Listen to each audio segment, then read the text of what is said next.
जिन्नों का जिक्र सबसे पहले इस्लामी मान्यताओं में मिलता है, जो कुरान और हदीस से लिया गया है। कुरान के अनुसार जिन्नों को अल्लाह ने इंसानों से पहले बनाया था। सूरह अर-रहमान सूरह 55 आयत 15 में कहा गया है, और जिन्न को हमने आग की बिना धुएं वाली लौ से बनाया। इसका मतलब है कि उनकी रचना इंसानों जो मिट्टी से बने और फरिश्तों जो नूर से बने से अलग है। जिन्नों का इतिहास इब्लीस शैतान से भी जुड़ा है। जब अल्लाह ने हजरत आदम अलैहिस्सलाम को बनाया और फरिश्तों को उन्हें सजदा करने का हुक्म दिया, तो इब्लीस ने इनकार कर दिया। वह जिन्नों में से था और उसकी नाफरमानी की वजह से उसे अल्लाह की रहमत से निकाल दिया गया। इसके बाद उसने इंसानों को गुमराह करने की कसम खाई। इस तरह जिन्नों की कहानी इंसानों के साथ शुरू से जुड़ी रही है। प्राचीन अरबी संस्कृति में भी जिन्नों का विश्वास था। लोग उन्हें रेगिस्तान, जंगलों और सुनसान जगहों से जोड़ते थे। कुछ का मानना था कि जिन्न कुदरती ताकतों जैसे हवा, आग को काबू करते हैं। इस्लाम आने के बाद इन मान्यताओं को सही रूप दिया गया और बताया गया कि जिन्न भी अल्लाह की बनाई हुई मखलूक हैं जो उसकी इबादत के लिए बने हैं। जिन्न कई प्रकार के होते हैं, लेकिन मुख्य प्रकार ये हैं। मुस्लिम जिन्न, ये वे जिन्न हैं जो अल्लाह पर ईमान लाते हैं और उसकी इबादत करते हैं। ये इंसानों की तरह नेक काम करने की कोशिश करते हैं। सूरह अल जिन्न सूरह 72 आयत 1 से 2 में इसका जिक्र है। कुछ जिन्नों ने पैगंबर मोहम्मद सल्लल्लाहु अलैहि वसल्लम का कुरान सुना और कहा, हमने एक अनोखा कुरान सुना जो सच्चाई की राह दिखाता है, तो हम उस पर ईमान ले आए। ये जिन्न इंसानों को नुकसान नहीं पहुंचाते। वे अपनी दुनिया में रहते हैं और अल्लाह के हुक्म का पालन करते हैं। कुछ रिवायतों में कहा जाता है कि ये जिन्न कभी कभी नेक इंसानों की मदद भी करते हैं, लेकिन आमतौर पर वे छिपे रहते हैं। काफिर जिन्न, ये वे जिन्न हैं जो अल्लाह के हुक्म को नहीं मानते और उसकी नाफरमानी करते हैं। ये अक्सर बुराई की तरफ झुकते हैं।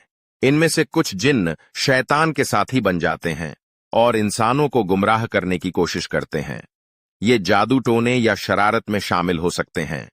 ये इंसानों को डराने, परेशान करने या बहकाने की कोशिश कर सकते हैं। मरघट या आमिर जिन्न, ये जिन्न सुनसान और अंधेरी जगहों पर रहना पसंद करते हैं, जैसे कब्रिस्तान, पुरानी हवेलियां, जंगल या बंजर इलाके। इन्हें अक्सर डरावना माना जाता है। ये इंसानों से दूर रहते हैं, लेकिन अगर कोई उनकी जगह पर जाए तो वे नाराज हो सकते हैं।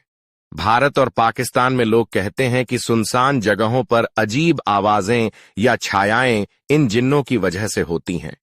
ये आमतौर पर इंसानों से संपर्क नहीं करते, लेकिन कुछ मान्यताओं में इन्हें जादूगरों द्वारा काबू किया जाता है।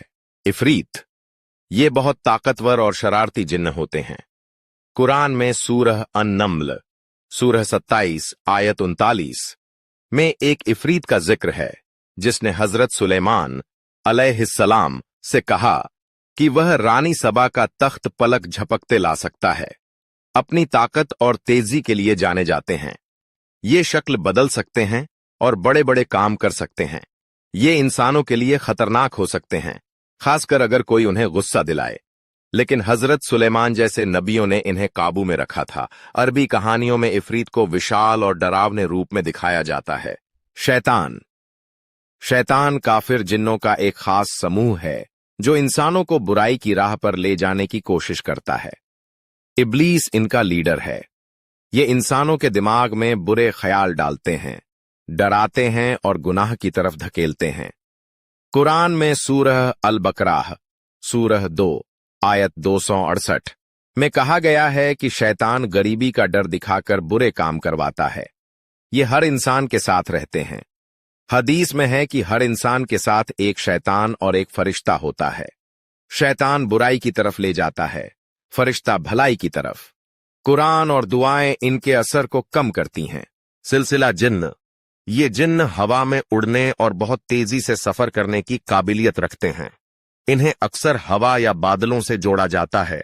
ये बहुत हल्के और तेज होते हैं। कुछ मान्यताओं में इन्हें मौसम बदलने की ताकत से भी जोड़ा जाता है। पुरानी अरबी कहानियों में सिलसिला जिन्न को हवा का जिन्न कहा जाता था, जो तूफान ला सकता है। ये इंसानों से कम मिलते हैं, लेकिन अगर नाराज हों तो शरारत कर सकते हैं। घूल ये जिन्नों का एक खास प्रकार है जो प्राचीन अरबी लोक कथाओं में मिलता है। इन्हें कब्रिस्तान में मरे हुए लोगों को खाने वाला माना जाता है। ये डरावने और भयानक होते हैं।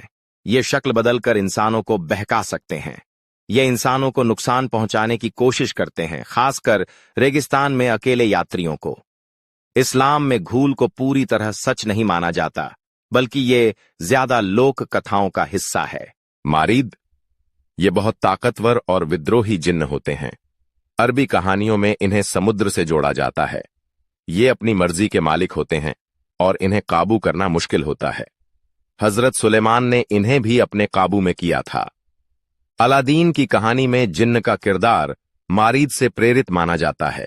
ये इंसानों से दूर रहते हैं, लेकिन अगर कोई उन्हें परेशान करे तो गुस्सा दिखाते हैं। जिन्न एक अलग दुनिया में रहते हैं, लेकिन कभी कभी उनका इंसानों से टकराव हो सकता है। इस्लाम में कुछ तरीके बताए गए हैं जिनसे इंसान खुद को जिन्नों के असर से बचा सकता है। कुरान की आयतें जिन्नों और शैतान के असर से बचाने में बहुत ताकतवर हैं। खास तौर पर आयतुल कुर्सी, सूरह अल बकराह, सूरह 2, आयत 255। इसे सोने से पहले पढ़ने से पूरी रात सुरक्षा मिलती है। सूरह अल फलक और सूरह अन्नास, ये दोनों सूरह जिन्न, शैतान और नजर से बचाने के लिए हैं। सूरह अल जिन्न, इसे पढ़ने से जिन्नों के बारे में समझ बढ़ती है और वे डरते हैं। रोजाना ये दुआएं पढ़ें। औजू बिल्लाहि मिनश शैतानिर रजीम, मैं अल्लाह की पनाह मांगता हूं शैतान से। बिस्मिल्लाहिर रहमानिर रहीम, अल्लाह के नाम से शुरू। खाना खाते वक्त, घर में दाखिल होते वक्त या कोई काम शुरू करते वक्त कहें। 5 वक्त की नमाज इंसान को हर बुराई से बचाती है। जिन्नों का असर उन पर कम होता है जो नियमित नमाज पढ़ते हैं। जिन्न गंदी और सुनसान जगहों पर ज्यादा आते हैं। घर को साफ रखें और बिना वजह सुनसान जगहों पर न जाएं। अजान की आवाज से जिन्न और शैतान भागते हैं। घर में अजान सुने या दें। अगर किसी को लगता है कि जिन्न का असर हो गया है, तो किसी आलिम या मौलवी से रुक्या मतलब कुरान से इलाज करवाएं। लेकिन जादू टोने से बचें, क्योंकि ये हराम है। तो दोस्तों, आज हमने जाना कि जिन्नात की हकीकत क्या है, उनका इतिहास, उनके 8 अलग अलग प्रकार और सबसे जरूरी उनसे बचने के आसान तरीके। ये दुनिया अल्लाह की बनाई हुई है, जिसमें इंसान, जिन्न और फरिश्ते सब शामिल हैं। लेकिन याद रखें, अगर हम अल्लाह के बताए रास्ते पर चलें, कुरान को अपनी ढाल बनाएं और उसकी पनाह मांगें, तो कोई भी ताकत हमें नुकसान नहीं पहुंचा सकती। सूरह अल बकराह, सूरह 2, आयत 286 में अल्लाह कहते हैं, अल्लाह किसी जान पर उसकी ताकत से ज्यादा बोझ नहीं डालता। तो डरें नहीं, बल्कि अल्लाह पर भरोसा रखें। आपका ये चैनल इस्लामिक ज्ञान आपके लिए इस्लाम की सच्ची और रोचक जानकारी लाता है, ताकि हम सब अपने दीन को बेहतर समझ सकें। अगर आपको ये वीडियो पसंद आया तो लाइक जरूर करें, अपने दोस्तों और फैमिली के साथ शेयर करें और चैनल को सब्सक्राइब करना न भूलें। नोटिफिकेशन बेल भी दबाएं ताकि हर नई वीडियो आप तक सबसे पहले पहुंचे। कमेंट में बताएं कि आपको जिन्नों के बारे में क्या सबसे ज्यादा हैरान करता है और अगली वीडियो में क्या जानना चाहते हैं, जैसे जन्नत की हकीकत, कयामत के निशान या कुछ और। अल्लाह आप सबको अपनी हिफाजत में रखे। अल्लाह हाफिज।